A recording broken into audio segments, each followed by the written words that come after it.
fas yéene dellusiwaat ci loolu Oumar Fall, secrétaire exécutif au conseil du dialogue social. Monsieur Fall, ma dellu nuyu la. salaamaaleykum. mi ngi noonu kon coow li ci yow Selim waaye laataa ñoo dellusiwaat ci boobee dossier. école ngi ubbi jàngalekat yi tàmbali tey jii di xaarandi ndongo yi. le 9 octobre xel dal na ci atum ren. waaw je pense que damay d'abord tey la ubbite classe pour enseignants yi donc suba la journée également de l'enseignant. donc di leen ndokkeel parce que enseignant lu am njariñ la donc réew yi fi ñu rawante mooy ci éducation donc nguur gu ne réew mu ne war na en tout cas jagleel enseignant yi benn importance benn importance donc pour ñëw ci sa kii bi donc pour li ñu kii au conseil du dialogue social justement pour anticiper pour bañ coow am donc ñu ngi rafetlu daaw coow amul woon toog nañ année boo xam ne amul woon benn perturbation loolu moo tax du 26 au 29 septembre woon nañ enseignants yi oo également ministères yi nga xam ne ñoom ñooy impliqué aussi prise en charge seeni revendication justement pour saytu li nga xam ne enseignants yi seetlu nañ ko ne seen accords yi réglé kii jël nañu ko en charge donc ñun en tout cas ñu ngi en tout cas am nañ xel bu dal ci affaire ci kii bi parce que waxtaan ñi fa tëral donc tëjuwul donc ñaari parties ouverte nañ donc amul buntu buñ tëj donc xalaat nañ ne daal bu ñu continuer di waxtaan ci kuréel yi nga xam ne teg nañ ko kuréelu au conseil du dialogue social kuréel yi nga xam ne également ministère des finances tëral na ko moom aussi nee na dina rencontrer régulièrement enseignants yi xalaat nañ ne daal bon année bi dina kii normalement. maintenant nag mais ñàkkul ne au conseil dégg ngeen dànkaafu jàngalekat yi ak préavis yi ñu ne xaat nañ ko dugal te njàng mi sax école sax béegul. waaw dégg nañ ko mais en fait déposé guñu préavis dañuy yëglu c'est normal que comme école la ngi ubbi comme ñoom toog nañ at donc demuñu grève te am na seeni revendication seeni préoccupation yoo xam ne ñoom posé nañ ko ba léegi jëlaguñ ko en charge donc c'est normal que ñoom ñu yëglu. mais at moomu ñoom dañ ni gaañ ñi dañ ci waroon profité ci gannaaw amoon na yeneen i ñaxtu yu leen soxal ñu réglé ko bañ a xaaraat année bi écoulé carrément ñu leen di seetaan mu fas yéene tàmbali ci ay coow ak yu ni mel mais bu ñu déggee ministre de l'éducation ni mu waxee ni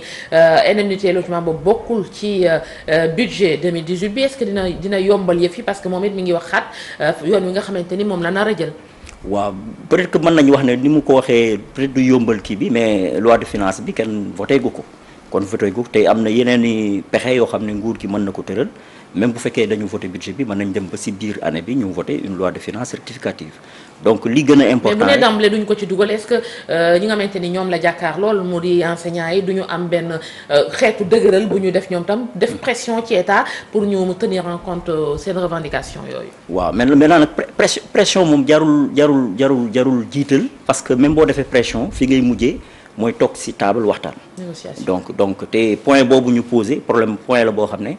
enseignants yi dañ ko posé mu ngi seen plateforme état bi engagé wu na woon def benn étude. mais am na yeneen pàcc ci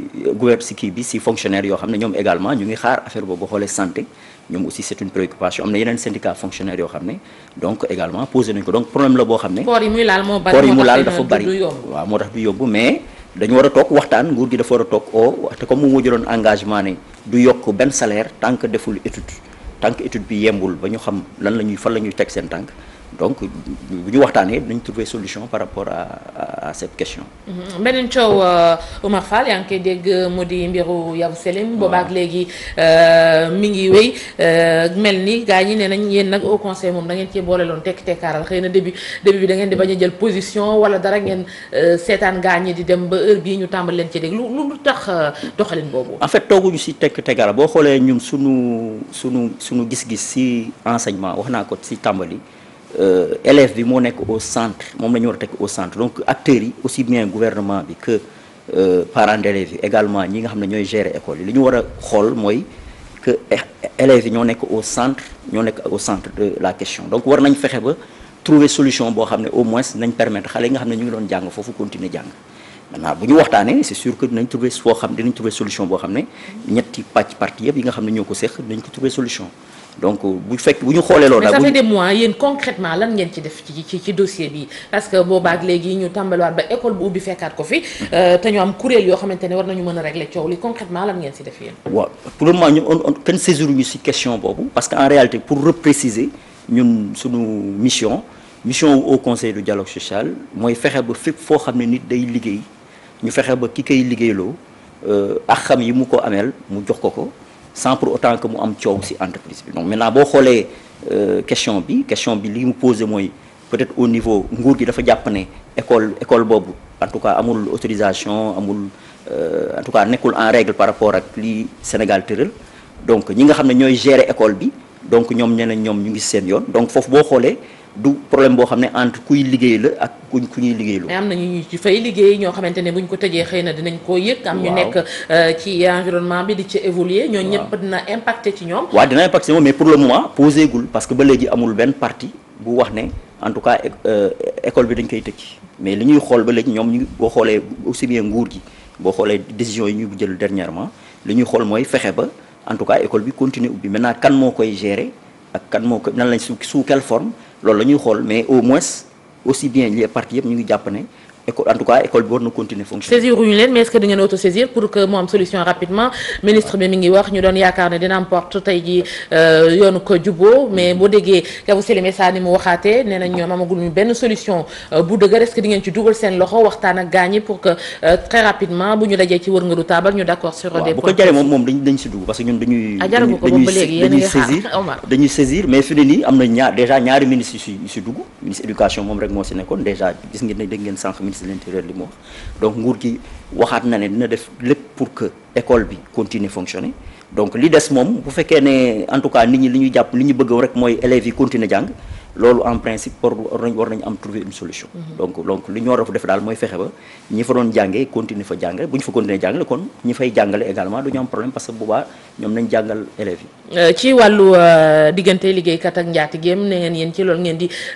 gën a yëngu yéen a ngi gis waa diplôme bari na ñoo xamante ni tey jii